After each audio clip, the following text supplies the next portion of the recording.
Bonjour tout le monde. Dans cette séance, on va traiter le métamorphisme et sa relation avec la tectonique des plaques. Les zones de subduction et de collision sont caractérisées par l'affleurement de roches qui ont une structure et une composition minéralogique qui résulte d'une transformation de la roche préexistante à l'état solide sous l'effet de l'augmentation de la température et de la pression. Ces roches sont appelées roches métamorphiques. Quelles sont les caractéristiques des roches métamorphiques dans les zones de subduction et de collision? Et quels sont les facteurs et les types de métamorphisme? Commence par les roches métamorphiques qui se trouvent dans les zones de subduction. Dans ces zones, on distingue la présence des roches métamorphiques comme le schiste bleu, l'éclogite, qui provient de même origine qui est soit le basalte, soit le gabbro. Ces roches métamorphiques se diffèrent par leur structure et leur composition minéralogique. Par exemple, le schiste bleu a une structure foliée gris et contient des minéraux comme le glaucophane et le mica. L'éclogite a une structure grenée d'origine basaltique ou gabbroïque, contient des minéraux comme jadéite et grenat. Ces roches, elles se diffèrent, on a dit qu'elles se diffèrent par leur structure, leur composition minéralogique, mais gardent la même composition chimique. Ce qui prouve que l'ensemble de ces roches provient de la même roche d'origine, suite à un changement des conditions de température et de pression en profondeur. Parmi les structures les plus répandues chez les roches métamorphiques, on trouve la schistosité, qui est un feuilletage présenté par des roches sous l'influence de contraintes tectoniques, surtout la pression et la température, selon lesquelles les minéraux s'organisent en lames, c'est-à-dire en feuilles. On trouve aussi la foliation, c'est une structure présentée dans des roches métamorphiques qui se caractérise par la succession de lits de minéraux à contenu minéralogique différent, c'est-à-dire sous forme de feuilles successives de couleurs différentes.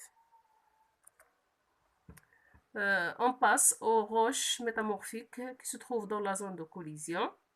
En général, la zone de collision est caractérisée par la série métamorphique suivante: le schiste vert, le mica-schiste et le gneiss. Le schiste vert a une structure schisteuse dans le sens des minéraux indique le sens des forces mécaniques. Contient des minéraux comme la séricite et la chlorite verte. Le mica-schiste a une structure schisteuse foliée. Les lits de minéraux sont simples à cliver, c'est-à-dire elles sont séparables. Elle contient des lits de biotite, plus la moscovite, ce qui donne des lits clairs et des lits de quartz. Enfin, on a le gneiss qui a une structure foliée. Les lits de minéraux sont distincts et sont non clivables, c'est-à-dire non séparables. Contient des lits sombres qui se composent de mica et des lits clairs qui se composent de quartz et de feldspath. Voilà les lits sombres et les lits clairs. L'analyse chimique montre que la composition chimique de ces roches de la zone de collision est semblable. Roches silico-alumineuses, c'est-à-dire qu'elles contiennent une grande quantité de silicate d'alumine, alors que leur composition minéralogique est différente. Ces roches proviennent donc de la même roche d'origine qui a connu un métamorphisme grandissant au fur et à mesure des rapprochements lithosphériques.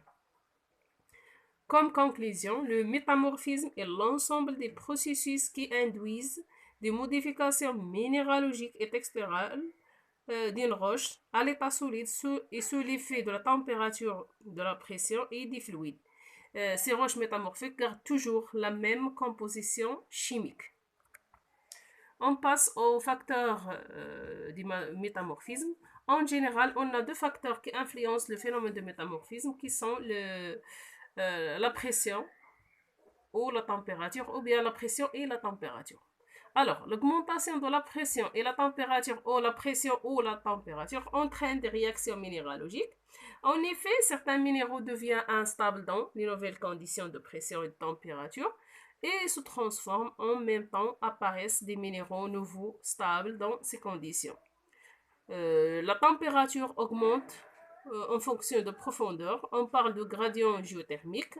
La valeur de cette augmentation varie d'une zone à l'autre.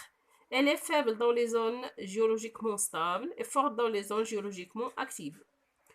Pour la pression, elle varie aussi en fonction de profondeur.